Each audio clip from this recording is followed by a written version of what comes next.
Hi, everyone. Welcome to our Mountain Moving Coffeehouse panel. My name's Jen Dintel. I'm from Gerber Hart. So we'll just give it a couple more minutes for people to come in, and then we'll start our program. Recognizing lots of names. It's fun. Hello, everybody. Faces. Yeah, it's great. Welcome to the coffee house. I mean, exactly.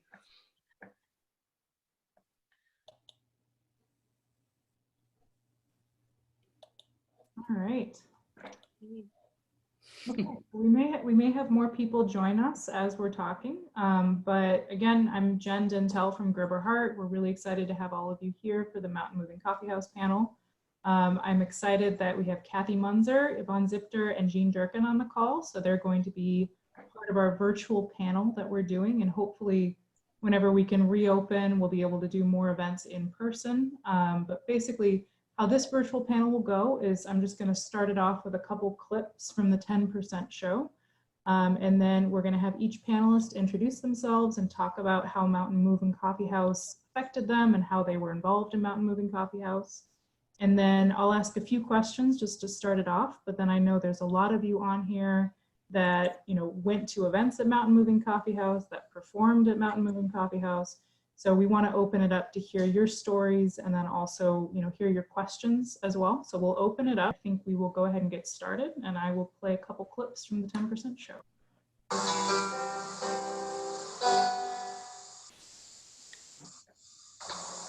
Hi, this is Pam McDonald in Chicago for the Gay Cable Network. Here we are at the 10% show with Alex Durkin.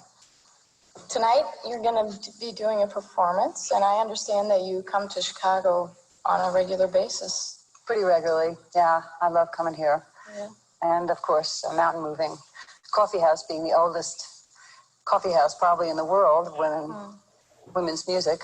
Women-owned Yeah, coffeehouse. yeah. I like to come here.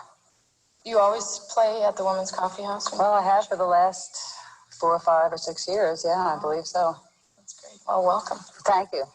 Welcome again. Yeah, well, I'm glad it's not so hot. God, last couple of years, it's been so hot. Yeah. Well, you've been a familiar figure with a lot of women ever since Lavender Jane Loves Women. That was my first introduction to women's music, was that album, and particularly The Woman in Your Life. Mm-hmm. That song has taken me through a lot of changes in my life, I know.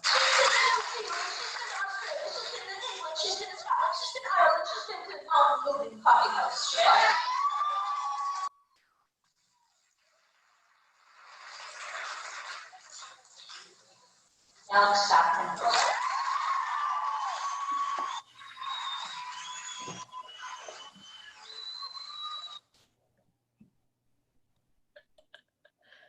All right, and then one more clip.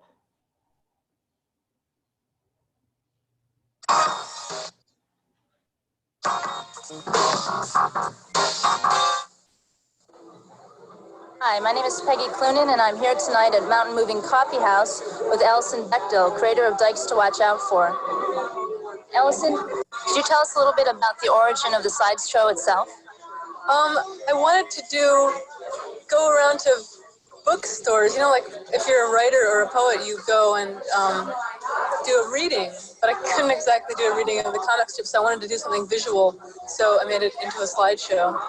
One day I was working this really boring summer job, and I don't know, it was counting a huge stack of books, and this thought just came into my head, well, why don't you try drawing a lesbian? So, I did. I just wanted to start it off with a few clips so that we could see, what the space looked like. But now I want to turn it over to our panelists to talk a little bit about, what was Mountain Moving Coffeehouse? What did it mean to you? So to start that off, Kathy Munzer. Hi, everybody. I see so many old friends, so many coffeehouse women who made the coffee house. But I just want to set the stage. So today's Saturday, which is, we always have the coffee house on a Saturday, and I've got the quilt right here. I don't know if you can see it that well. Here it is, the quilt.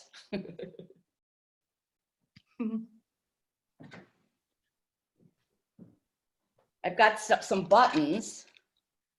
Staff used to wear buttons. Remember those? And just for old time's sake, here's a copy of the stamp that we stamp flyers with. I only have one left. And then here's some t-shirts. Here's a t-shirt, the blue one. Remember that? Oh, Faye's got it on, I can see. And then here's a gray and purple one. And on the back, it says, since 1975, women only, suggested donation, chem-free, without apology. So, it's a little early, but maybe we're going to sound check because we always had sound check before we had the coffee house. Maybe the performer wanted to go out early, go to dinner. So early sound check. Anyway, Gina and I decided to dedicate this panel to the collective, to the community, and to the performers who carried us through 31 years at Mountain Moving Coffeehouse. I wrote a thumbnail sketch, which I'll read. A walk down memory lane for some of us. And for those of you who never experienced the coffee house, here's what you missed. The coffee house was a collective of Chicago area lesbians providing a social and cultural space. It was women only, suggested donation, more if you can, less if you can't, and drug and alcohol free. We were open from 1974 to 2005, the oldest running women's coffee house in the country. We were open every Saturday night for 29 of the 39 years, so of the 31 years. And then the last 2 years, we were just once a month. We were started by the women who ran WICA, Women in Crisis Can Act, a call-in helpline. Their idea for the coffee house was to be an alternative to the bars for those in recovery and to provide a safe space for women in abusive relationships. The coffee house on a Saturday night was the place for lesbians to go, to hang out, to meet your friends, and to be yourself. We featured mostly women's music performers, but we also had comedy, poetry, plays, authors, political panels, dances, films, and of course, potlucks. We had a one-day holiday festival in December, the Mini Fest, featuring artists selling their wares, jewelry, clothing, tchotchkes, and we served vegetarian chili. And created a Friends of the Collective list. The friends didn't have to attend meetings, but were available to work the night of the performance. At one time, we had 72 women on the list. We advertised with a monthly flyer that Tracy helped print, and we had a monthly meeting at Ann and Sarah's to fold the flyers, stamp the return address, and affix the stamps. Tracy also featured our schedule in Windy City, and we'd also put them around at Womyn and Children First, at bars, at colleges, and other venues, marches, and rallies. We had to pay rent, so we made or bought baked goods and served coffee and tea.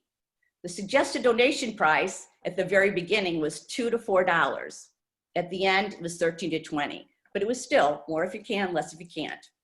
We paid a percentage of the door to the performer, usually 65%. An early producer, Tony Armstrong, published a host of lesbian journals and a directory, listing performers, festivals, sound techs, artists that help us expand our booking to more non-local performers. There was a network of performers, managers, bookers, producers, record labels, catalogs, and venues, like bookstores, churches, auditoriums, and schools that welcomed lesbian culture. We couldn't afford to pay for transportation or hotels, so we or our friends housed the out-of-town performers. The first couple of years, the coffee house was housed on Webster at Wicca's space, then at a lesbian-run vegetarian restaurant on Sheffield called Mama Peaches. After that, we rented space at 3 different either Lutheran or Methodist churches. Usually we were in the basement, but sometimes we were up in the sanctuary for bigger concerts. We got kicked out of 2 churches, once for homophobia and once for misogyny. We were always located on the north side, and Martha, another producer, and I made a conscious effort to reach out to more women of color, performers, and audience.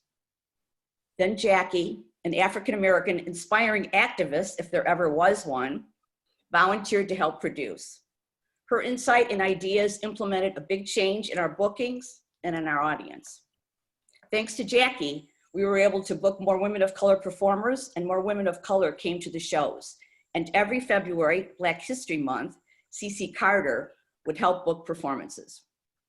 We hosted women from all over the country and some global performers like the Top Twins from New Zealand and Farron from Canada.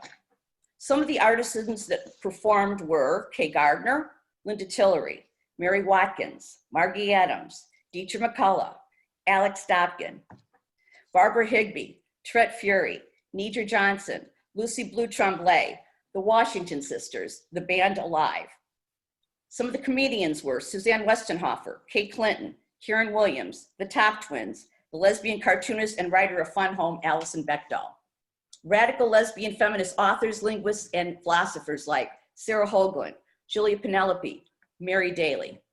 We hosted the lesbian ex-nuns, Nancy Manahan being one, a co-author of Lesbian Nuns Breaking Silence, our own Chicago lesbian chorus, Artemis, Marie Kuda with her many fabulous slideshows, a women of color group that billed themselves as Women on the Couch, Vernita Gray, Donna Rose, Lola Lejong, Mona Noriega, Diane Gomez, Carmen Abrego. Other local performers were CC Carter, Georgette Harper, Paula Wolowitz, Mikal Brody, Ellen Rosner, Tricia Alexander, Lori Noel, Ginny Clemens, Sydney Spinster, and the band Surrender Dorothy. And there were tons more. Anyway, so that's my little coffee house thumb sketch. Thanks, Kathy. And now I want to turn it over to Yvonne Zipter to say a little bit about what the coffee house meant to her. Yeah, I was primarily an audience member, and as such, I appreciated all of the programming that Kathy just talked about. It was a safe space to spend time with other lesbians, to hear, music and comedy at a reasonable price. And the discussions were often incredibly stimulating. I remember during a period when lesbian separatism was a hotly debated topic, that became a really, I don't even know how to describe it. It was hotly debated at the coffee house, I guess I would say. And the mini fest was a lot of fun to go to.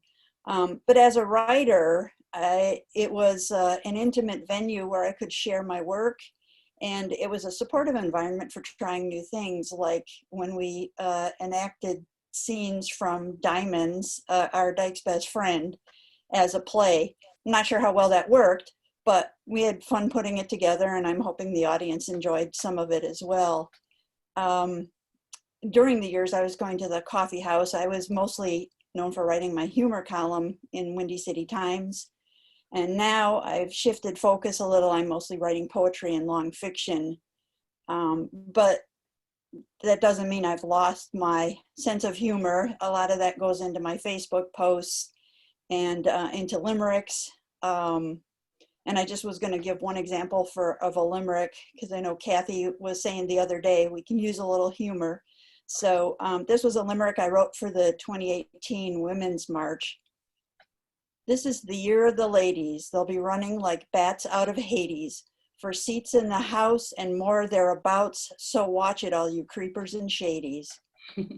So that's kind of what I do now with my sense of humor. But the coffee house was really important to me in so many ways. As a writer, it allowed me the space to help find my voice and practice reading in front of live audiences. And it's dearly missed, I think, by most of the women in the community. And that's pretty much all I wanted to say at this point. Perfect, thank you. And now I want to turn it to Jean Durkin. So Jean is our last panelist. So Jean, take it away. Hi, so like a whole lot of people, I was probably hundreds, right, Kathy? I was a collective member. And I think I started in 1985. Almost immediately, I became a member of the collective. And then I left in 1990. So I wanted to read a reflection, just how Mountain Moving really has shifted and changed me. I became, before I started at Mountain Moving, I was a Catholic high school teacher, very much in the closet. Shortly after I became, I started working for women who are homeless at Deborah's Place, and I'm still there. So here, let's start with a little bit of Paula Wolowitz music. Music, sweet music. It's a feeling kind of thing, or it's a healing kind of thing, or a party. So I remember some holiday, maybe the Saturday before Easter, we had a small basement crowd, so small that I was out of the kitchen able to schmooze. I witnessed a woman talking about having to deal with her family's rejection and her gratitude that our doors were open. I knew that women like us talked about being sisters, finally finding family, belonging in this kind of evangelically tinged fervor of Amazon International membership. I understood in my bones, I knew that having been given the silent treatment for a few years at home was nothing compared to helping a friend carry out her belongings from her mom's house in garbage bags. I got it that being out meant getting fired. At the Catholic high school I had taught at, I didn't get fired, a friend of mine did.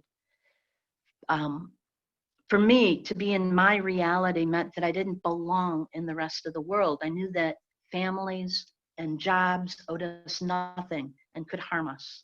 Me and most of my friends lost jobs, housing, families because we were lesbians. Most all the lesbians I knew had been assaulted by men. As Alex Dobkin said, it's not all men, but it's always men. The kidnap assault at knife point was the worst. No, it was the father who molested kids in the neighborhood. That was the worst. Incest, being held in a psych hospital as a teenager, and date rape were burdens my friends and I carried. At bars, we would often drink too much, but at the coffee house, we could hear music or poetry that mirrored back our lives. We saw that we were more than our individual messes. We were a culture unto ourselves. Let's see if this works. Are you married? Well, no. Then you're single. Suppose so. At least that's what it's called, I understand. Oh, I'll bet, wink, wink, that you're living with your boyfriend. Well, I've got an open mind. Well, no, in fact, my roommate is a very good woman, friend of mine. Surprise, I'm a lesbian, and goodness, here I am again, dodging all the questions while staying on my toes. Surprise, I'm a lesbian, explaining why there is no man in my life. I'm a loner, I suppose. When actually I've been living my life with the person of my dreams. And though I should keep it under my hat, there are times when I want to scream.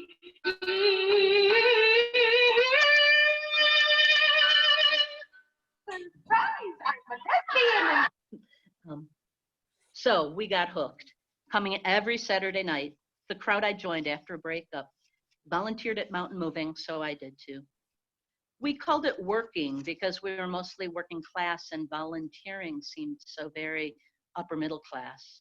Sweating with the gang at the coffee house on Saturday nights, then keyline paste up with the hot wire crew on Thome and then on Wayne were ways to make a world that gave me a freedom and strength to be fully myself. I tapped into lesbian culture as it was percolating.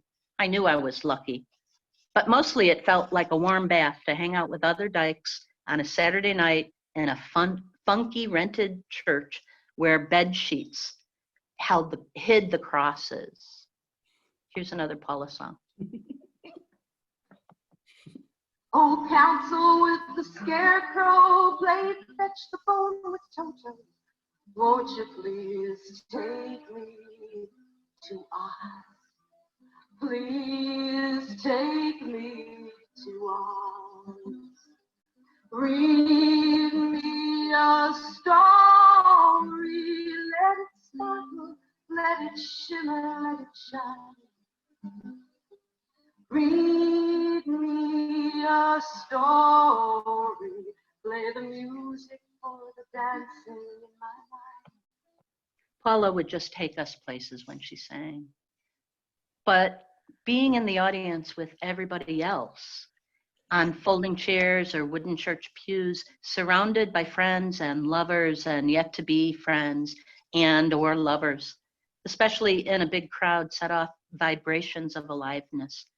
We tried to let go of the constant low-level harassment, as well as the traumas, and allowed the dim lights to quiet us and focus us for two sets of performers who were just like us. In the heydays of the late 80s and into the 90s, I saw that being there was changing me, healing me. I was ripe for healing. Dancing free in circles of friends or alone with my gal seemed freer in that sweaty basement. There was less pretense and more kindness here. Listening to classical, folk, rock, reggae, listening to soul, listening to raw poetry and storytelling, watching dance, photography. It could be on any Saturday night. I remember sitting on the counter in the kitchen, leaning into whoever was in the spotlight that night, thirsty for their art. Hearing my late wife, Paula Wolowitz, tell it, she would wait until the crowd quieted down, until we were settled and able to focus outside of ourselves and onto the music. She held us spellbound. Then she wove chants or songs that took us places, healing places, real, with the humor and reality that mirrored us, but also brought us closer to the goddess, closer to our truest selves.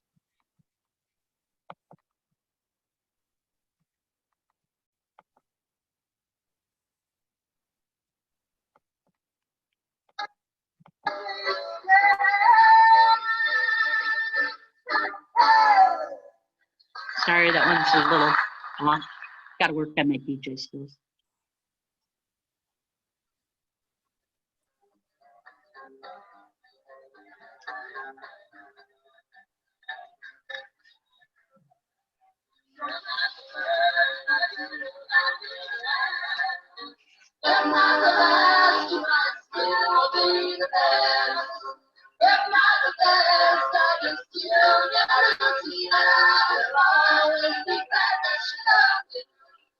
When I sometimes get hard and I get cold and torn, I lose the things that I once acquired. I will think of you and how you loved me then, and that's how you make me.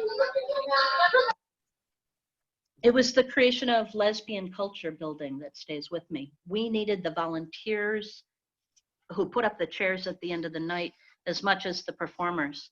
From my perch in the kitchen, sitting on cartons of soda, we created lesbian culture for both our individual and our collective healing. The world outside was rough back then. On Morse, we needed to walk one another to their cars or travel together on the Howard line. Before we left School Street, I was there when a concert was interrupted with a firecracker set inside our front door by haters that just wanted to hate on us. I remember I helped Joy Rosenblatt carry our banner at a pride parade where lesbians were mocked and groped in that often misogynistic rainbow scene. I was there on Morse when a performer was mugged after the show. I was also there seeing the long lines of women waiting to get in, winding up the concrete stairs and down the block so that they could pay more if they can and less if you can't. All of us hungry for a few hours where we could be our real selves. For me, it was Marie Kuda's slideshow of our history that stays with me. And it was dancing with my wife, free and in love. At the last night on School Street, Paula led us all in a scream that bounced against the walls as we said our goodbyes. We packed up and I produced the first show at Morse, where we used all of our lesbian pagan woo with a dash of Jewish, Catholic, atheist spice to create a new home. I just have a few more here. Hope it's the right one.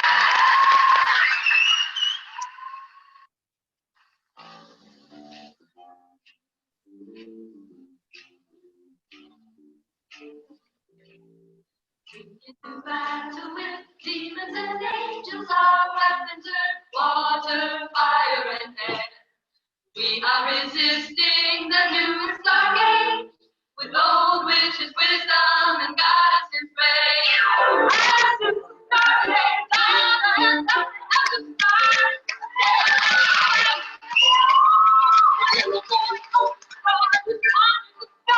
we'll have to move over his blinding light.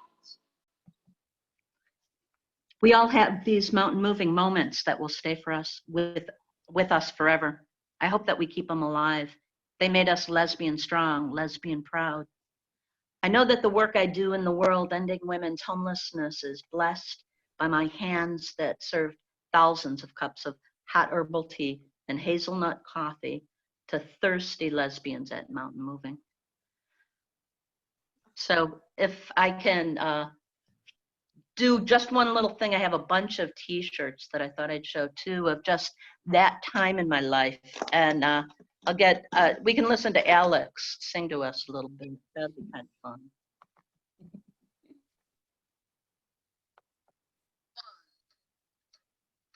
Say you're an Amazon, becoming brave and strong, clearly and consciously you see. You're so dykey, how you excite me, how fortunate a female faculty. Oh, gee, I guess it's good for me, H. How heavenly, I never knew how putchy I could be. J for sweet justice, K for sweet kisses, LESBIAN for letting go of envy and oppression is no longer over me. Oh! Political power to the personal to you, for the queer you fear you are. Remember, you gotta respect your essential sensibilities. Between us is the tie, uterine empathy. V is for vagina, the virgin. You can double your experience until you get through to exactly where you want to exist. One let them drive you crazy.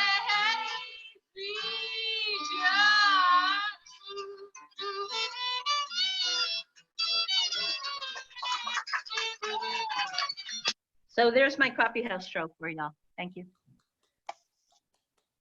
Perfect. I've seen a few of those t-shirts at Gerber Hart, but not all of them. Those are fantastic.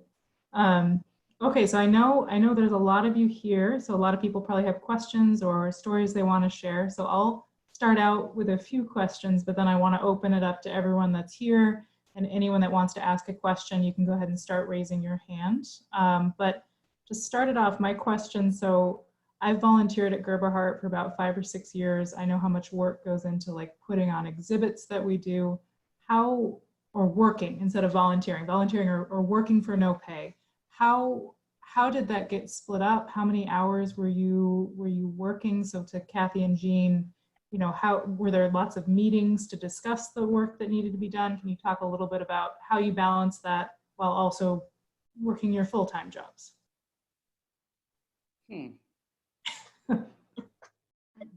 I'll go and then Well, you you go. fill in, okay, Kathy? So the excitement from Saturday night would make me go to my full-time gig with a lot of energy. And when things were slow or when I needed inspiration, I'd be thinking about the lesbian culture stuff. And so things just sort of fed into one another. I think I was responsible for a while of buying soda. So I was doing that at like 3 in the morning when there was nobody in the stores, and we would get there early on a Saturday, and then we would stay late cleaning up. Sometimes after that, we would go out for a meal. And we'd have these incredible once a month collective meetings around Kathy's dining room table. So Kathy, you go. How did it work for you? Yeah, it really, I had this straight job, 9 to 5. And then the coffee house just nurtured my lesbian, spirit and soul. And, you'd walk in the door and, your friends would be there and it'd be the best entertainment. And it was just great. And I loved, meeting, performers and stuff. I had worked at Michigan a little bit, and Tony had too, and we were on the circuit. So if you were coming through Chicago, if you were touring, you're coming through Chicago, the coffee house was a stop. And, Alex would come every July on her way to Michigan. And so I just felt nourished. I felt, we had young, old, black, brown, white lesbians working together. It was just, the diversity. I mean, I think it really carried us through the rest of my life. I know it did. We created this lesbian space, by ourselves, and the teamwork that it went into it was incredible too. We didn't always agree on stuff. That this Grace T-shirt, I swear I argued for hours not to have the without apology. I don't know why. I'm sorry. But we have these marathon meetings. About what? Anyway. But it was just all, looking back on it now, it was a lot of fun, and we really cared about each other, and we cared about creating lesbian community and culture, and one of the best times of my life. And we were also really ethical about what it is that we wanted to present. And so we worried about, do we sell this or do we sell that? Is it okay? So my ex Betty would sell gluten-free cookies to make sure that the people who were gluten-free could have it. For a long time, we sold like maybe about 15 different kinds of soda pop. And then, wait a minute, we had to consider, do we do diet soda? How does that impact fat oppression? And what are we gonna do? So we had, I think, a year long of discussions before we stopped selling diet soda, all for political reasons. We thought very carefully about everything we did. Yeah, I was going to say we did an exhibit last fall at Gerber Hart, the Lavender Women and Killer Dykes exhibit. So it was co-sponsored with the Chicago Women's History Center. I think Mary Ann Johnson, the president's on the call right now. But something that really struck me through looking at all of these lesbian and feminist organizations was how much everything was talked through, everything was thought about, the impact. So the soda, for example, I mean, that's, thinking about how these actions can make a large impact, and it was very thought through. So that's right. I just remember Alana Dyke Woman coming, and we were selling diet pop, and we had talked about it, but Alana Dyke Woman walked in, saw that we had diet pop, and then just, that was the last night we had diet pop. I think, I think we just like took it out that night. It's like, no more, we never had it again. So, it was stuff like that, we really got moved on. But, having Sarah Hoagland, Julia Penelope, Mary Daly, just all these wonderful, lesbian feminist writers and authors. And it was just an incredible time, really an incredible time. And while the brain stuff was going on, there was all the sexual energy too. People were falling in and out of love. People were flirting all over the place. It was the place to be, really. It was great. Well, I just sent, I noticed the lesbian herstory storytelling nights, and I sent it to, which is on the 10% show. It's just incredible. You know, all the women that came up and spoke about, you know, and told their herstory. So that's also, you can call the 10% show. I don't remember them coming in and filming, but obviously they did and interviewed. But anyway, that's just something to catch on. Gerber Hart's got it in their archives, the 10% show. Yeah, we have on gerberhart.org, you can find, and I'll send a link at the end of the talk, but you can find full episodes of the 10% show and including the lesbian storytelling videos that we have as well. But you mentioned, so there was this safe space environment, this era, like this openness. And so I know the coffee house started in 1974, you know, went through the 80s, the 90s, and this was not an easy time to be openly lesbian. So I know, you know, there's lots of bars being raided in the 70s.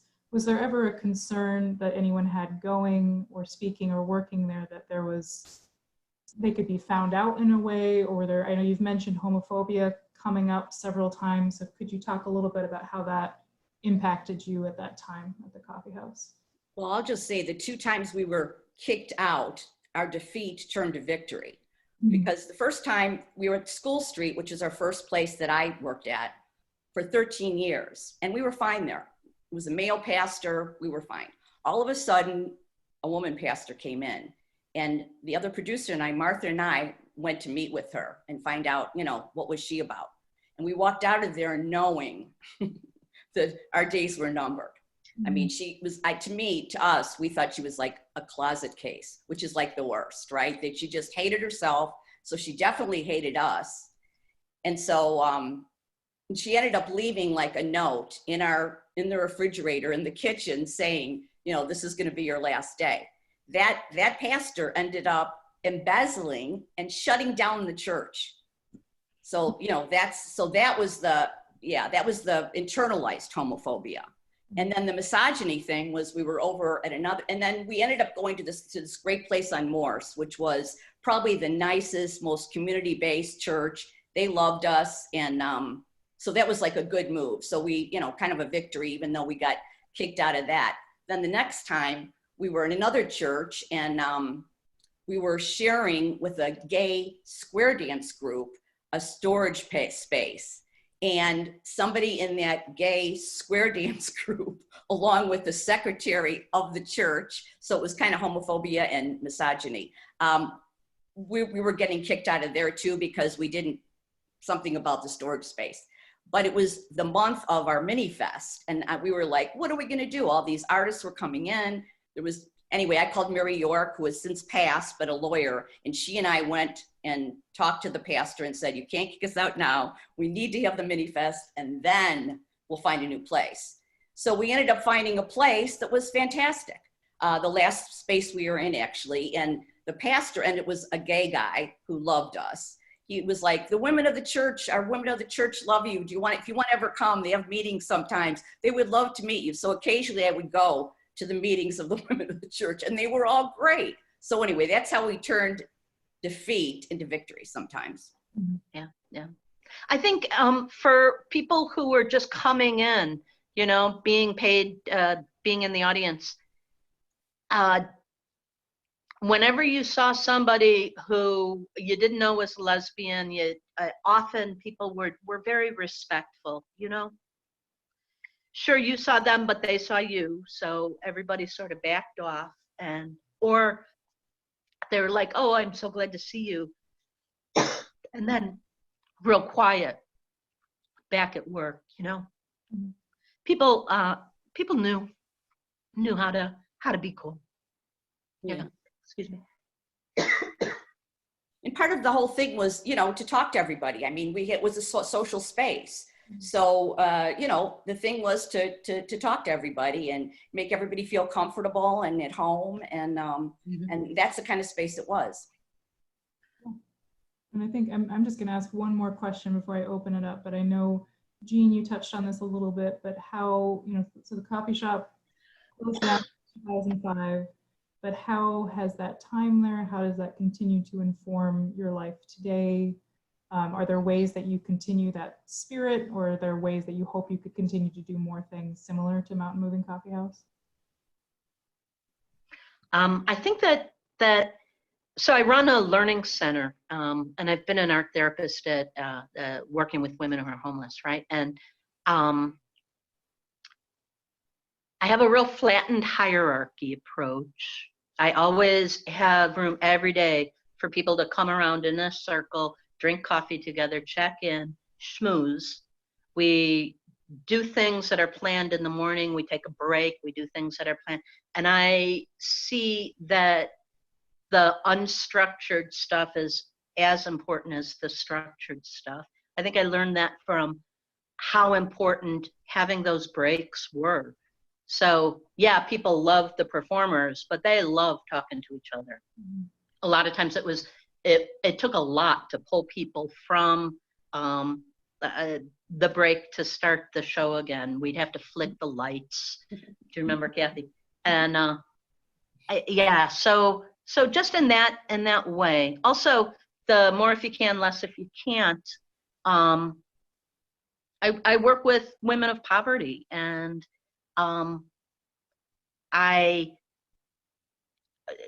it's a flowing thing. We enhance one another's lives with all the culture that we can share all the time. So yeah, I really think the feminist flattening of the hierarchy, I learned at the coffee house, and I'm living it right now. So thanks for the question.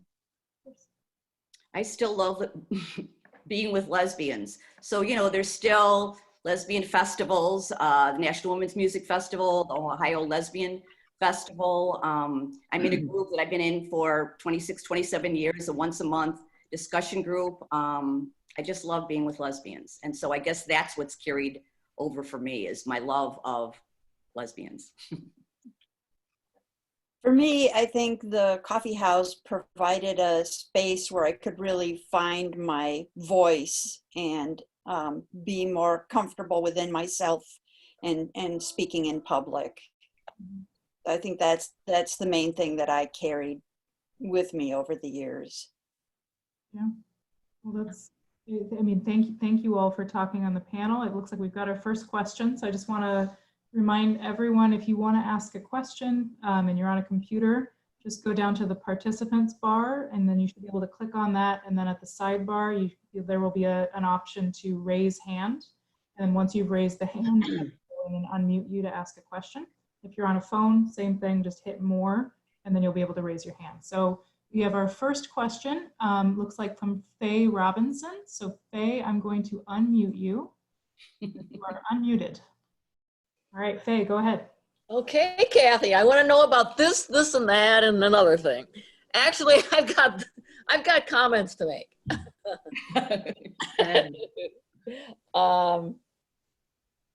Yeah, I got onto the collective when I was at Peaches, and but I guess I'm always feel like I have to make a comment that we did have a coffee house in Hyde Park. Bernita Gray and myself and a few others would go there. Started on a Friday night at the Blue Gargoyle. It was on the campus, and then the women from the north side were coming down a little bit to see us. We were just once a month, and then Wicca got going with the coffee house idea, and turned it, got Mountain Moving, and that became the center. Then we went north, and. But anyway, for me, it was just life. It was my life, it's the center of my life, always has been, the lesbians. But it was life. It was just that's what we did. I mean, it was the center for us, I think, It formed a lot of our friendships, most of our friendships, and what we did, our energies, our ideas grew out of that. And I remember Raquel doing her the lesbian history thing at one of the coffee houses, and I looked at that a little bit this morning, and we were different looking, but I'm glad she did that, because it really kind of raised my spirits. But I wanted to say too about the coffee house itself. It was really the women who came there came from all over. the participants, the women who came just to have coffee and meet people, had a place to go, I remember two young women coming in and we were talking to them, started talking to them. They were from upstate New York, and they became lifelong friends. And, and we hang out after the coffee house. And then, you get people to come in and people join the collective or helped out a lot. I mean, it was always ongoing. And we had our issues. I think we were, like girl children only or boys under 6, or we had that deal going on. But those arguments and discussions to me are just culture building, they're political building. We're all looking and searching and just enjoying the hell out of ourselves because we had a chance to be and to find out what that meant, because we didn't know. And that's gone on yet, and we still don't know totally what. And we're losing, I don't know, I'm a little concerned that women, are there places behind the lines where women can go and get re-energized and just energized? I don't know about that anymore, but those are things that concern me. But I love the coffee house, and I was a friend for a long time. I was on that list for about 10, 15 years. I was on the collective for about 10 years, I think, on the list longer. But it was great. Thank you all. Thanks, Faye. And Donna, wherever you are. Oh, I got muted. Sorry, go ahead. Oh, I just wanted to, this Donna, there you are. Hi, Donna. I just wanted to say hi, good to see you. And Mikkel, I've thought about you a lot, especially when Vernita was at the end of her life. You were always very much part of the conversation and still in my thoughts anyway. So you all have a good day. I'll talk to you later. Thanks. Faye kept stored so many things from the early days. I have folders with, 74, 75, 76 flyers. So thanks to Faye, you really did a good job of preserving, all the coffee house flyers. Thank you. All right, looks like we've got quite a few more questions. So our next one is from Bonnie and Retz. So I'm going to unmute you. Go ahead. Oh, okay. It's just Retz. Hey, Okay. Retz. Hi, I'm from New York, and my experience at the Mountain Moving Coffeehouse was one very, very hot July, I drove from New York to Chicago with Alex Durkin, because she said, hey, you want to come to the coffee house? And I'm performing. So we drove. We remember it was really hot, just like she said. I don't know what happened to her. She was on. I love, it was women only. I was so excited to go. And I had heard so much about it because I knew Kathy Munzer and Tony Armstrong from working at Michigan Women's Music Festival. I did know Paula and Jean and Ann and Sarah. Hi, everyone. And so I kind of knew some Chicago gals, and I was very excited to go to the Mountain Moving Coffeehouse. And it was, I don't remember what basement it was, what church. I was trying to remember from what Kathy said, but I can't I think it was 1990. So it was 89, 90, something like that. So that's when I was there, and it was really, really exciting and fun. And I met Jackie Anderson, and she took me to the bars. She goes, you want to go? You're a butch. Come on, we'll go into the bar. So I don't remember the name of the bar. It was I think it was more where the black women lesbians gathered. So she took me and sort of under her wing, and we went there. And she said, you got big enough black boots, you can come in. So remember that, Kathy? So I went. I don't know if you didn't come with us, Kathy, but and I can't remember if Sarah or Ann came. I don't think you did that particular day, but I went with Jackie, and I got a little taste of Chicago. It was my first time there, and I loved the coffee house. I remember it was the first time I ever ate sushi. Was at Chicago. Yeah, Alex made me eat it, and I liked it. I liked it a lot. But I went back one other time with Monica Grant. Do you remember her? Yep. The comedian Monica Grant. She was doing her play, and I flew in, and my plane was late. And we landed. I just got there in time, and and I saw her perform, and I stayed with you, Kathy, that time we went to the Cub game. Anyway, so I mean, I'm just great to be on with all, and I'm still, you know, and I'm still friends with Sarah and Ann and Kathy, and you know, it's fun to come to Chicago. And I'm sorry the coffee house is, but at least I got to experience it. I really feel honored. That's it. Thanks, Reds. Thanks, Reds.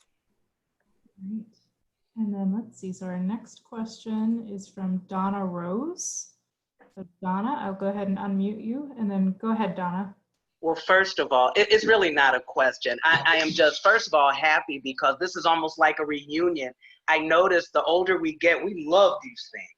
We want to make sure everyone's walking, that we're not drooling our applesauce, that, you know, we have, you know, some cognition still hanging in there. And I wanted to say, I really feel like the youngster, because when I started at the coffee house, it was in the late 80s, thereabouts. I was working with the Literary Exchange, and we did our first Confest. And that was, you know, for me, just the supportive nature and the commitment of the collective to anti-racism work, to anti-bullshit work. You know, that really, it really made another impression on me, because I have to admit, the first time I went to the coffee house, I didn't feel all that warm and fuzzy. I mean, I felt a little foreign. There were a lot of flannel shirts, and I just wasn't a flannel shirt girl. But one of the things that happened, and I'm looking, I see Ann and Sarah, you know, Kathy, you know, when I had my cancer scare, these are the women that came and brought my son and I food. And to this day, I would kill a brick about any of the women who were a part of this collective, because what it did, and we didn't even know it, was that we were chronicling an entire another chapter that is not going to be able to happen anymore like this. And in one hand, I feel a little sad, but also I think because we still have, you know, I mean, we're not the end of the Dyke line. You know, we have young lesbians, you know, and in the wings who are now going to be taking up that mantle where we left off. We didn't even really have video. I remember we had to kind of liberate a video camera from Northwestern's Women's Studies program, because we didn't have cell phones that could film like that. So we were doing all of these kind of really radical things. And lesbians on the couch, lesbians of color, we were having so much fun. And I think that it was a great opportunity for us to also bring another audience into the coffee house. And I also have to just mention this piece about Sharon Bridgeford did the staging of the Bull Jean stories. And Jane O'Lane was so scared because she had never done theater. And all of us who were familiar, we were like, nah, you can do it. And she killed it. She totally nailed it.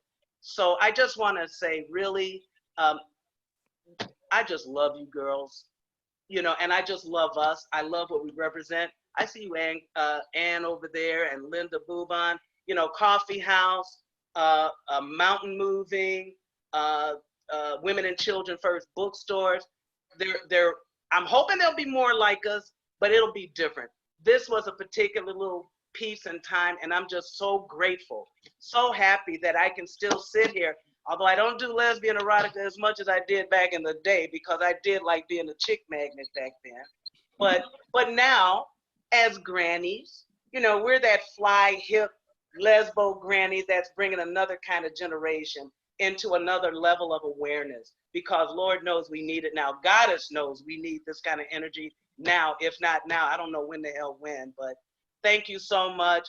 And I could just hear Vernita just cracking up, because she's the one that actually really introduced me to the coffee house. So thank you so much, everyone, for all the contributions and for even doing this event this afternoon. You got me up off the sofa. I appreciate that.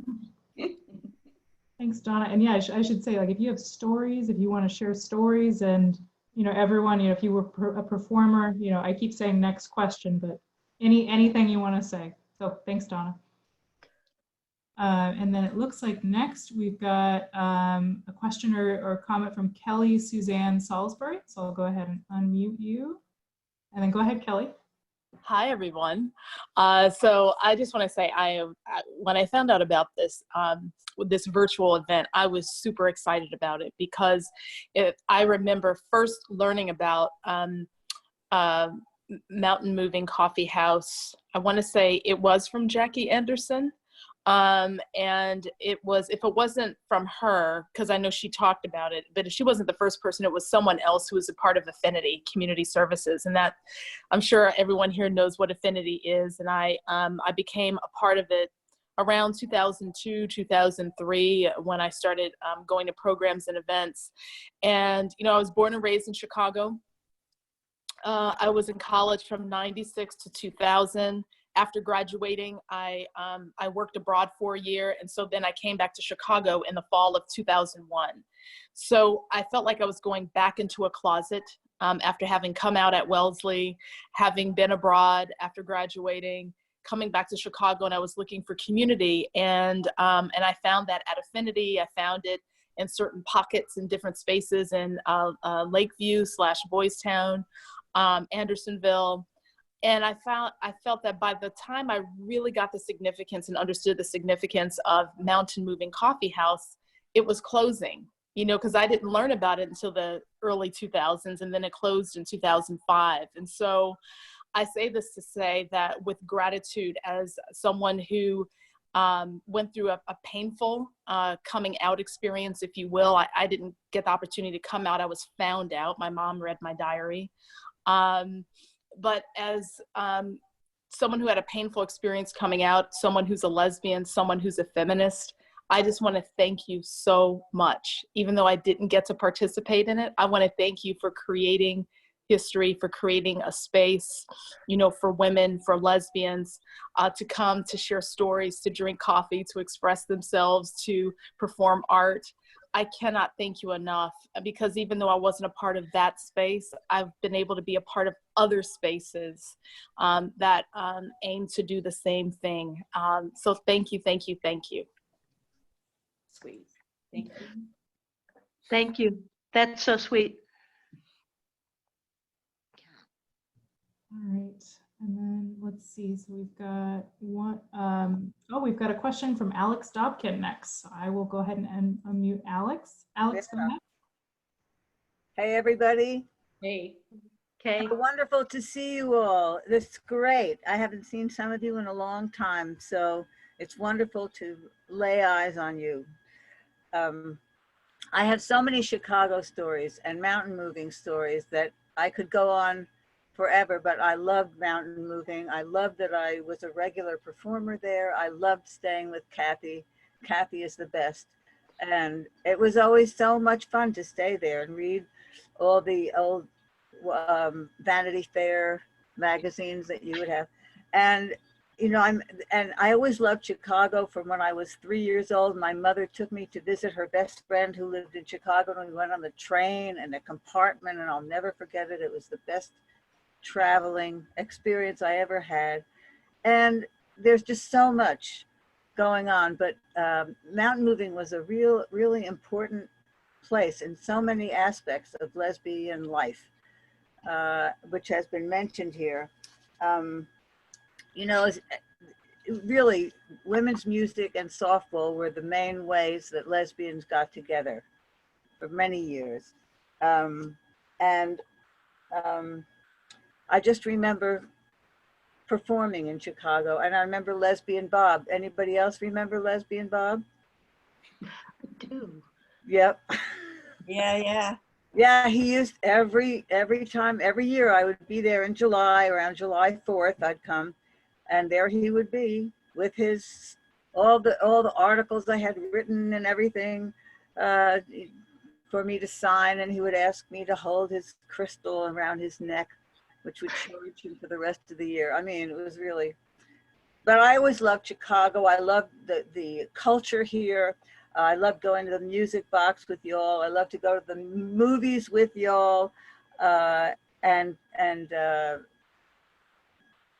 I loved Jackie and Vernita, were so wonderful. And there are so many wonderful Chicago lesbians.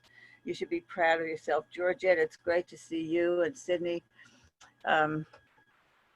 what can I say? I love you all. I love the history that we all made together, and congratulations. That was wonderful. So, and thanks for having this panel. Thanks, Alex. We got very excited when we saw your name on the registration. So thanks for coming. Thank you for saying that. All right, we've got another question. So we've got Cheryl Patton. So Cheryl, I will unmute you and go ahead. Okay, can you hear me? Yes. Can you hear me? Okay. I moved to Chicago in '96. I remember because it was Bill Clinton's second election. And I got involved with Mountain Moving soon thereafter. If I remember, it was monthly at that point, I think. And I remember the parties when Alex would come to town, stay at Kathy's, and Alexis and I would sit and talk in the attic when everybody else was smoking dope upstairs. It was just a fun time, and the craft show, of course. So I just remember the brilliant legacy. I was just a latter part of, but it was wonderful. And I always worked the coffee tables, and I realized that even lesbians, kumbaya, when there's no coffee, they could turn nasty. That's all I remember. But it was fun. Thank you for so much. This is was a wonderful ride. Take care. Bye. And before I forget, I want to say one thing, that there will be another event coming up about women's music. So it will be about Hotwire magazine. So Hotwire, the Journal of Women's Music and Culture. So we're going to have an event with Tony Armstrong Jr. and then also Dr. Bonnie Morris, and there might be a few other panelists as well, but I'll include a link to that in the chat box as well. So I'll include that, but it looks like we have another question from Mickey Leventhal. So I will unmute you. Yeah. And go ahead. Hi. Hi. Jeannie, your presentation was amazing. I don't know how you got through it without bawling. I sure didn't. But Thank you, Mickey. I just want to say, again, it's not a question. It's a comment that Con and I, my wife, met in 1985. We came out together at the coffee house.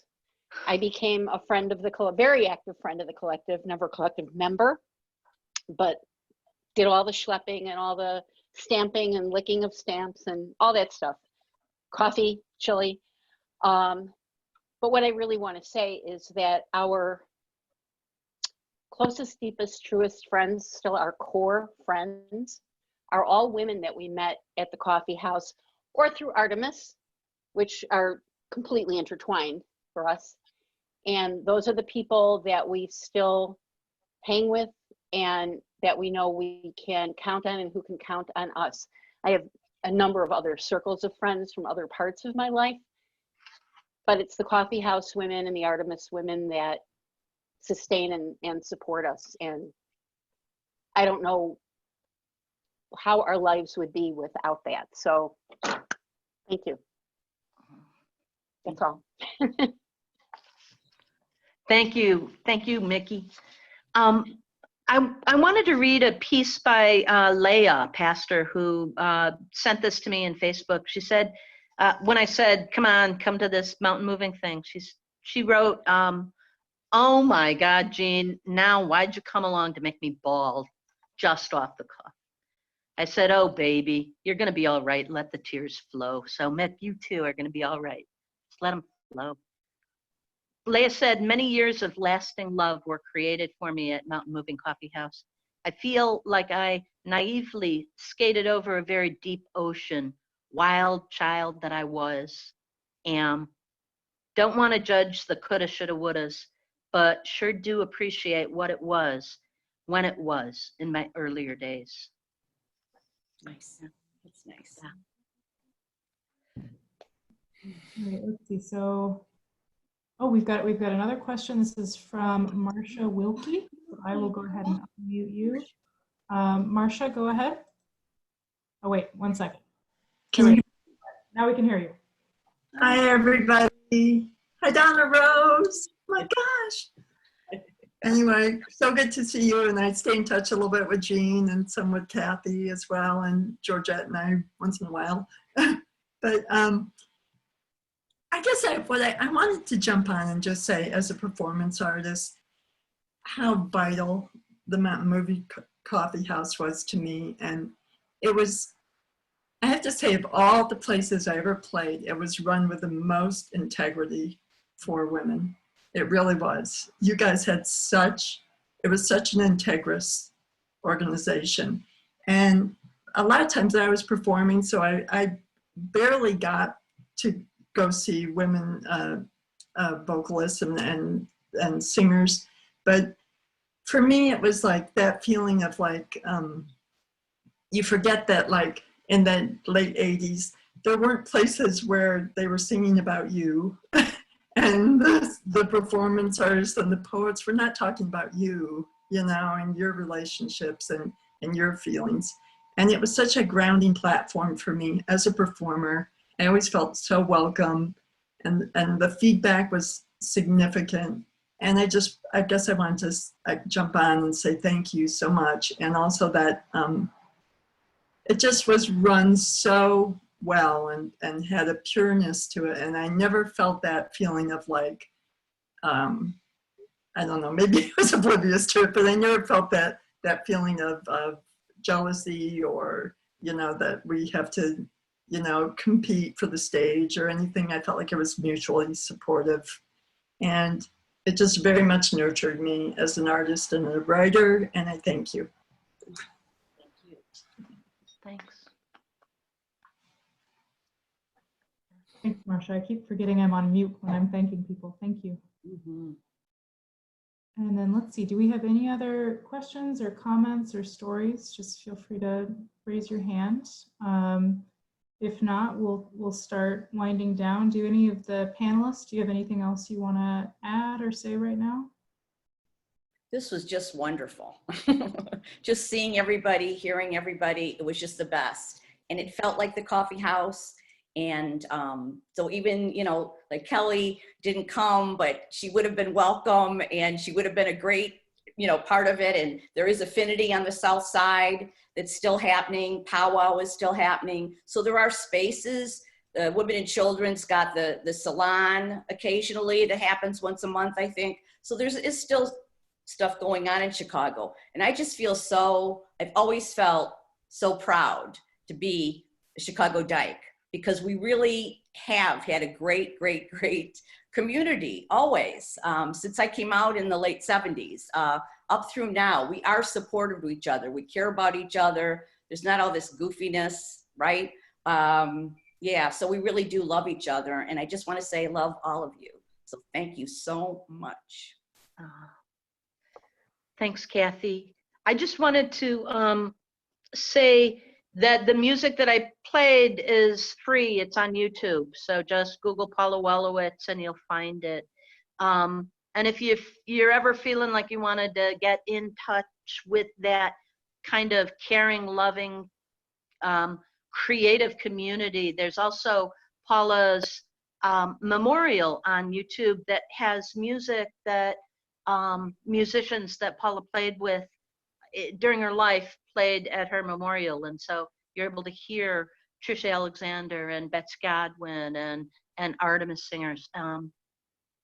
Unfortunately, I think that's where we perform now, is we at this stage in our life, we're making music happen. I know many years ago when Michaeline Chavatal died, she was from Artemis. What I heard is that at her bedside, Artemis sang her as she died.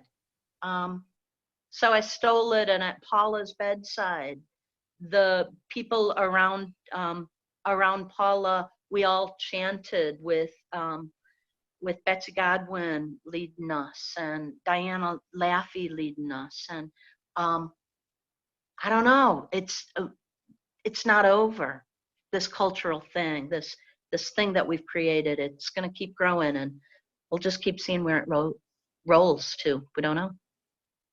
Thank you, Kathy, for all that you've done. I'm glad that I had a chance to be in it just a little bit. So yeah, I'm really glad too. You made it totally fun.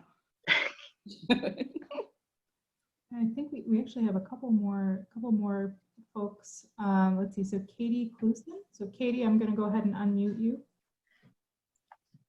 Let's see. Here we go. All Yeah, right. hey, actually, it's Lori Lee. And it hasn't ended because what was created there, as many people have said, was this welcoming circle where you could be yourself, you could talk about your lives. And as a person who I played, so-called women's music, I also was welcome to do the kind of crazy free jazz stuff that I love to do also. It was kind of like, and there were amazing writers and all kinds of performers, and it was all cherished in this great way. It's like the best audience ever. Even if people were like, what in the hell is that? There was always love. No matter what, maybe it wasn't your favorite, whatever, but you appreciated that that person was bringing their full selves to you and sharing that with you, and it wasn't a competitive thing. It wasn't about any of that stuff in the outside world. Because you built the people at the coffee house and the people who went to the coffee house created that space where the outside world, the pressures of the outside world, and the judgments of the outside world, we're not in that space. And we can make those spaces because we have integrity, we have love, we have a sense of identity and supporting one another. Blooming into our lives or leaving the planet. However, we're supporting, embracing one another. It's a beautiful thing. So thank you. Thank you. Artemis, is this their 40th year? Lori and Katie are both part of Artemis.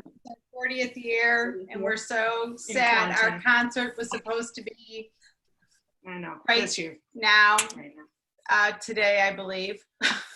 And so we're happy to be here with all of you today, even though we're not able to be together and singing for all of you. So, yeah.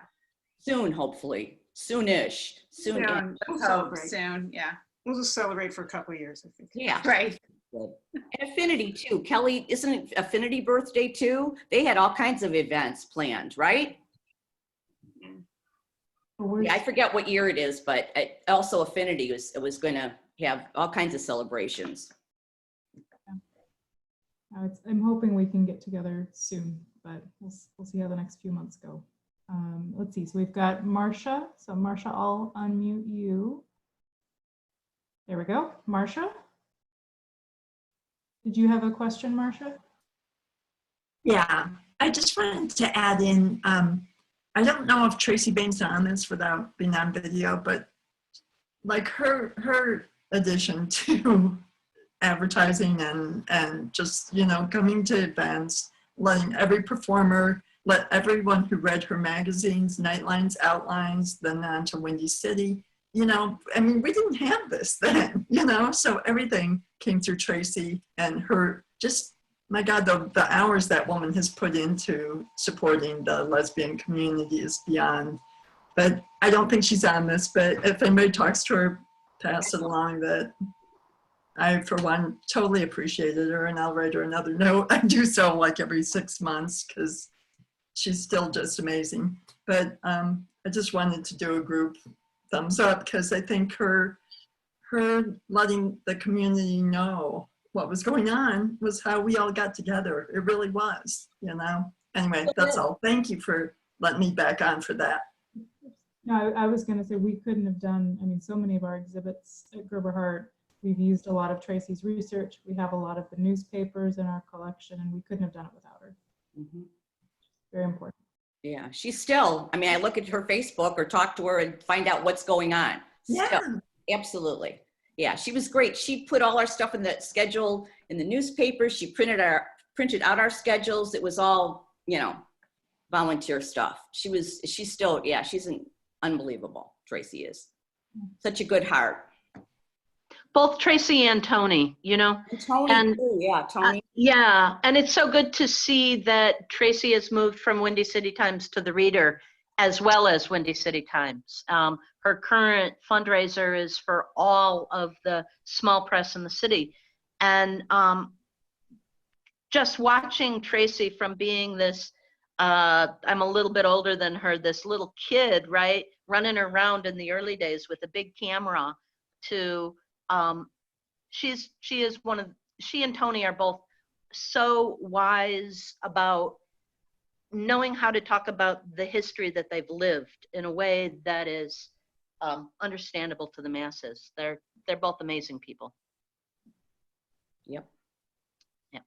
Let's see. It looks like we've got two more. So we've got Leah or Lee Pastor. Go ahead and unmute you. So go ahead. Hi everyone. Hi. Hi, Leah. This is bizarre. I'm so glad you brought up Tracy, because that's like one of my earliest memories of her, like jogging into the coffee house with paper. Just this little spitfire, you know, running in, dropping off the rags, schmoozing with you a little bit, running out. And that was amazing that now she's got this amazingly huge gay conglomerate empire happening here from that. The other thing is the piano. I can remember lifting the piano around too. Stage. Herniated discs from the piano, lifting the piano. We would stand around it and it would levitate up to the stage and then levitate back down, which was pretty hilarious. That we caused no injuries, no lawsuits, and the piano remained whole. What else was I thinking about while we were discussing? Oh, I got a chance to watch a little bit of that video, and I thought, what other venue would have allowed some little baby dyke to speak for what? It looked like 4.5 hours or something. I was like rambling on and on. And I thought no other venue that I can think of would have nurtured that. And just, yeah, wow, that was magical. And I really hope that young dykes get to experience an iota of what that community brought to all of us. And Jean, you were one of the shoulders I would lean on frequently in the winter time when that chili was bubbling up, and we would just be like schmoozing, and yeah, it was so fun just to be there, let alone the amazing performances that we had. So yeah.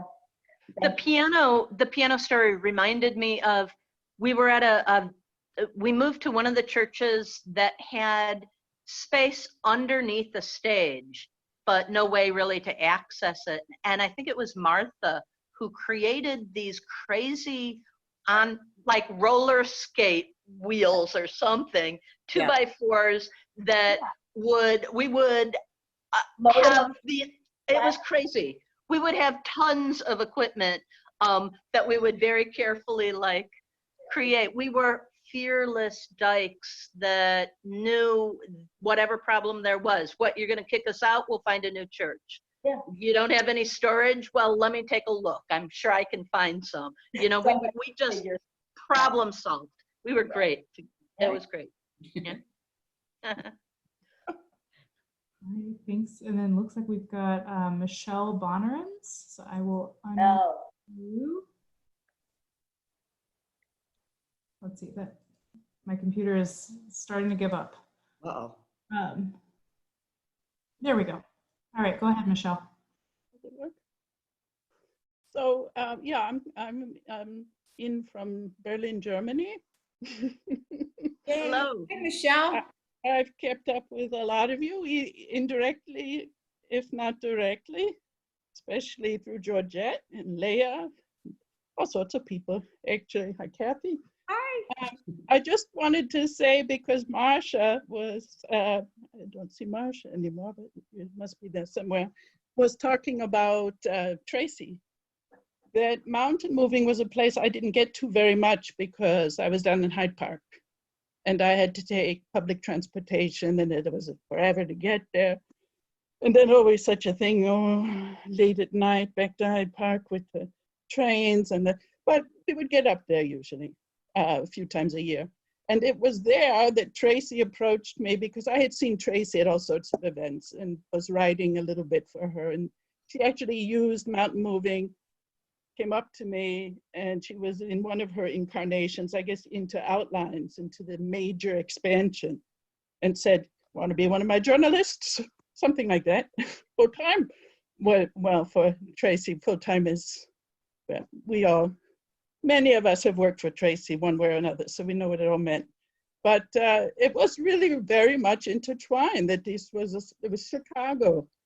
And even after all these years in Berlin, I still feel like the Chicago soul has stayed with me for whatever I've done, even here. And we've had Skype chats with Chicago from Berlin, with women here who have, well, Sarah tends to know people all over the place. So you mentioned Sarah in Berlin, and people say, oh yeah, Sarah Hoffman. So, but still, the network survives, and all the things you've all described. It's so wonderful to see everybody all at once. I haven't been back in the States in years and years, but there you all are. So I just wanted to say, because of Marshall mentioning Tracy, that yeah, it's all one. It's all great. Thank you all. Thanks, Michelle, for joining. Thanks, Michelle. Yeah, thanks, Michelle. All right, looks like we've got one more. So we've got Jean Curl. I'm gonna unmute. There we go. Go ahead, Jean. Hi, everybody. I just wanted a quick shout out to Anne and Linda for the bookstore, because just as Tracy was such a central part of our lives and letting us know where to go, the bookstore was that amazing center as well of, and there was, I'm sure, tons of work in keeping that alive all the way through. So a shout out to them. And thanks to Gerber Hart for being there to record this and let us share these memories. This history is very important. So thank you to you guys for pulling all this together. Of course, thank you very much for coming, and thank you to all of our panelists for coming today. It was great to be able to talk together. I know we're going to keep doing some more virtual programs. So if you're not already signed up for our newsletter, just please go to info@gerberhart.org. You can send an email, or you can go to gerberhart.org and sign up online. I've put a message in the chat box with that information as well. I think we have time for one more question. So it looks like Claudia Mosier is on here. So I will mute you. Claudia, go ahead. Hi, everybody. I just had to say something. The coffee house was such an important part of my early years in Chicago, particularly back in 80, 79, 80, 81. There were times that the world was just such a very, very harsh place. And coming into the coffee house and being a part of the collective during those years was it was like an oasis in the middle of a war zone. So I will never forget the positive feelings that I have for having been a part of it. And Leah, thank you for reminding me about that piano. I'd forgotten all the times we lifted that piano. So thank you for refreshing my memory about that. But I just had to say hi to everybody, and thank you for doing this today. Thanks, Claudia. Hey, Claudia. Thanks, Claudia. We had so many friends of the collective. It was the community was the collective, let's face it, right? As soon as women would walk in the door, they're like, can we help? Want us to do this or that? So anyway, thanks, community. There was one performance that somehow fate had it. I was the only collective member there. The producer, Joy, I think, was caught in a health crisis, and I was like, okay, let's see what's going to happen. And the first couple of people that came in, I think probably was Con and Mickey, that just started jumping in and helping. And whoever walked in the door first, they were the ones collecting money, and then somebody else was going to help fold chairs, and somebody else was going to, and it was a beautiful event. It ended up really working out. That's the coffee house, right? The spirit of the coffee house. Mm-hmm. Thanks, Jen, so much too. Jen has been so supportive and encouraging, and wants to know about lesbian history and stuff. So thanks, Jen. Thanks for what you're doing at Gerber Hart. We feel really welcomed at Gerber Hart. Thank you. Thank you, Jen.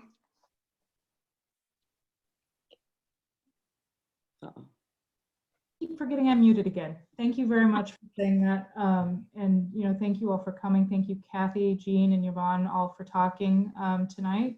So we'll go ahead and wrap up, but please join us on May 27th when we do a virtual program about Hotwire. We're going to have a few more virtual programs as well, so just check our website and our Facebook and our Instagram. So thank you very much all for coming. Bye, everybody. Thank Love you, Jen. Take care, everyone. Yeah, everybody take care. Stay safe.